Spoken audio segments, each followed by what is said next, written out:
So I decided to take a break from complaining constantly about that car over there, which I found more issues with today. Overspray and some other stuff. So that thing's a dumpster fire. Now, what you've already seen like 3 or 4 times is this. Well, where did this come from? Well, you see, today, actually Wednesday night, I was on Facebook and this came up for sale. I didn't even search for it. It just came up. It appeared in like recommended, you should look at this.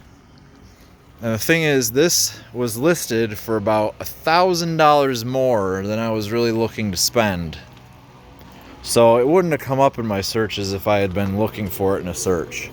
But it did come up. And it was in the same city that I am in currently. So I thought it can't hurt to at least look at it. Now, at the time that I saw it, I thought that this was one of the cars without the B-pillar. And after 5 minutes of research, I realized that was impossible because this shape is different. And then I could see in one of the pictures, that there was actually some B-pillar. But it's fine. That's about the only thing about it that could be better as far as like the car itself. So I got it for a few $100s less than they were asking, which their original price seemed pretty reasonable to me, so I don't really care how much. I had enough money. That's the main thing. So it is, for those of you who can't magically identify a car just by looking at it for 5 seconds, it's a 64 Galaxie 500. That's Galaxie with an IE, not a Y, as you can see right there. It has a 289 V8, and I don't remember what it's called. Let me look.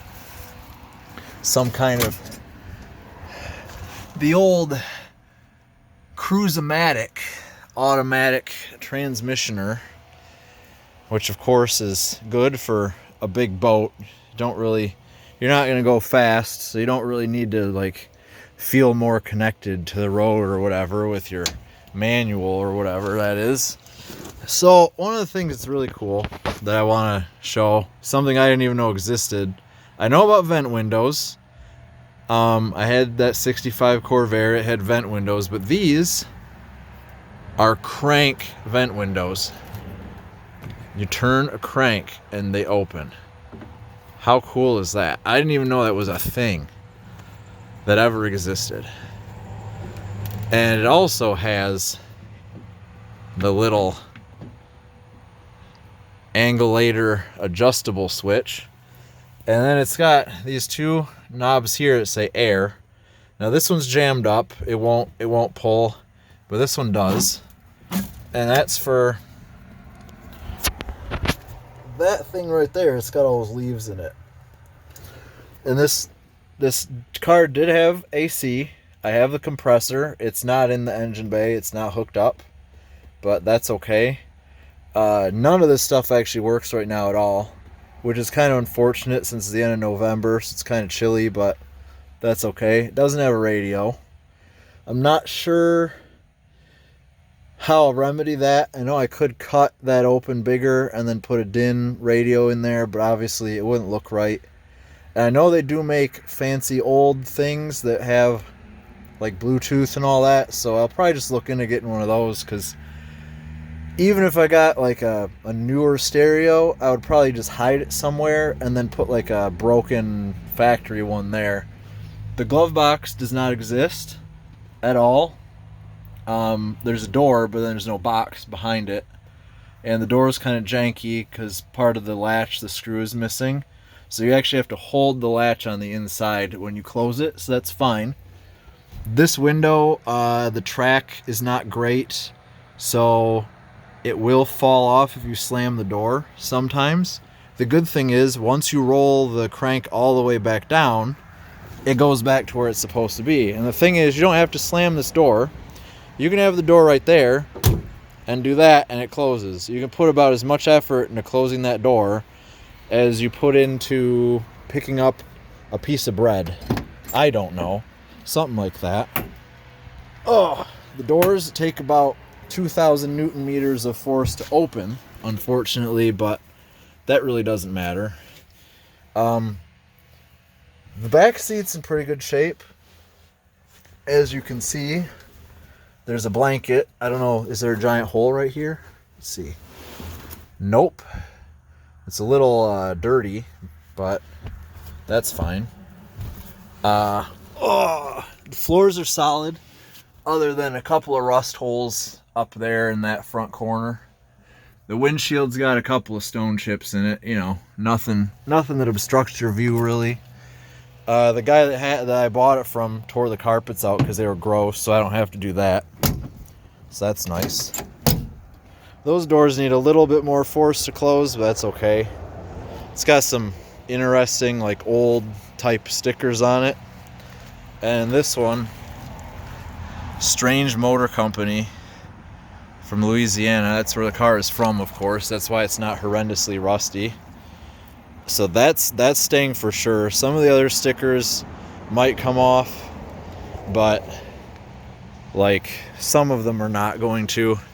There's your gas door. For people that aren't aware, that old cars had gas doors right in the metal of the thing. Some of them are behind the license plate, but this one, the license plate's down there. It's got a little bit of damage here and there. You know, that's crunched a little bit. There's some dents and dings in the hood, or not the hood, the roof and the doors, and there's a little bit of rot down in this area, but it's solid on the inside. It's just the body panel, like the back wall of it is actually solid. Tires are new. I'm not going to do anything about any of this rust except for putting like some whatever on there so it doesn't continue to rust. There's really nothing else. That's like a relatively new battery. It's got those shut-off thingies on it, which is nice because this car probably will sit a lot. Stock, there would have been a generator there. I have the generator, but the guy before the guy I bought it from converted it to an alternator, so that's nice because the alternator's smaller. So, you know, that's good. I believe the AC was there, but like I said, it's gone. Power steering is disconnected because the seals are bad. So I drove it without power steering, and it's actually not bad at all. It takes way less effort than I would imagine that a car this big would take. So, I mean, that's nice. I'm not going to complain about that. And, yeah, that's pretty much all there is to it, really. I kind of was looking for something like this for a while, and I didn't think I'd find anything right away or anytime soon. I was kind of waiting until next year to buy something, but figured I'd go ahead and buy this since it came up and it was so close. So it's 88,797 miles. I'd say that there's a chance that's real because the guy I bought it from, he said he was the fourth owner. And he actually knows the guy who sold it to him still.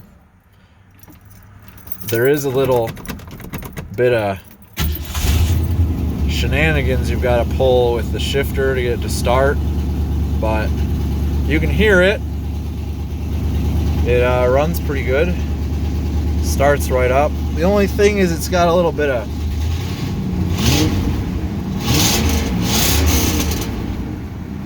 And it... As you can see, it's not completely cold. It's been running pretty recently, so that was not a cold start rev, but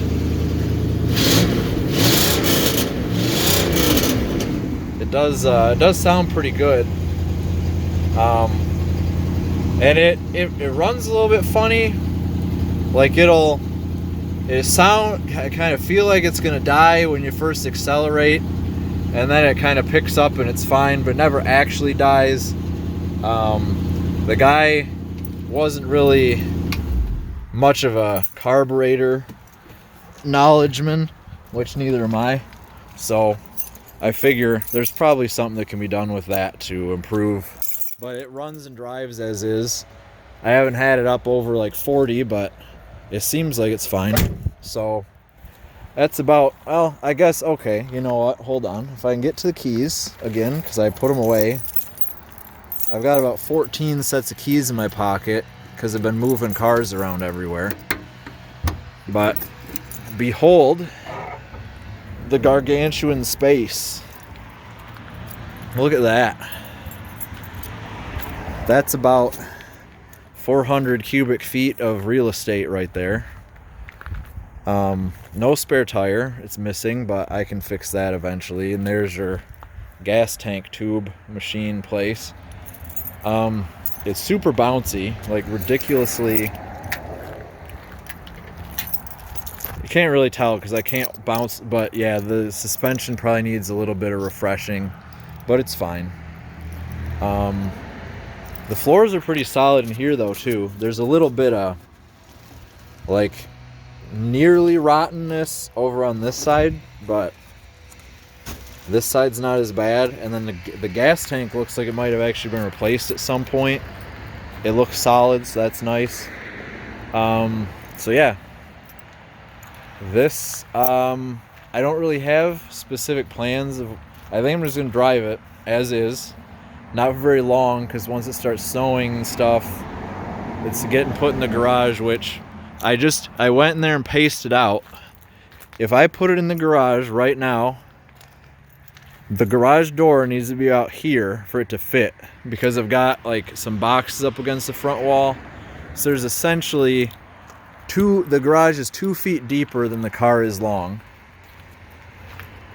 It's like 17-ish feet because I kind of walked it off, and so this car is like 14 of my feet long.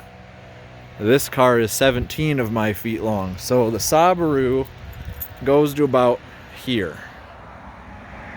This is all like extra on this car, and that's amazing, and I like it a lot. So that's, I don't know, is there anything else? But yeah, I'm just gonna drive it as is, you know, do a maintenance and whatnot, keep it running, keep it from rusting worse. If the engine blew up or something, I might put a bigger engine in it, or maybe just a whole modern drivetrain out of something newer. I don't know. That's probably not going to happen. It'll probably just get driven like this forever. Maybe see if I get some of the dents and stuff out of the bumper and whatever. New windshields are like $400. That's the only piece of glass on the car that actually needs to be replaced, so that's pretty good. Everything works as far as I know electronics wise, except for the HVAC controls like I was saying earlier. But yeah, that's it. Oldest car I've ever owned, because the Corvair was a 65, and I think I did the math.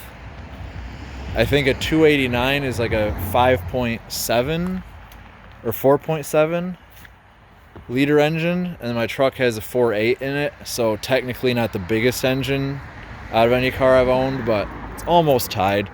Well, car, yes, because that's not a car, but you know what I'm saying. It's very bouncy though, like I said.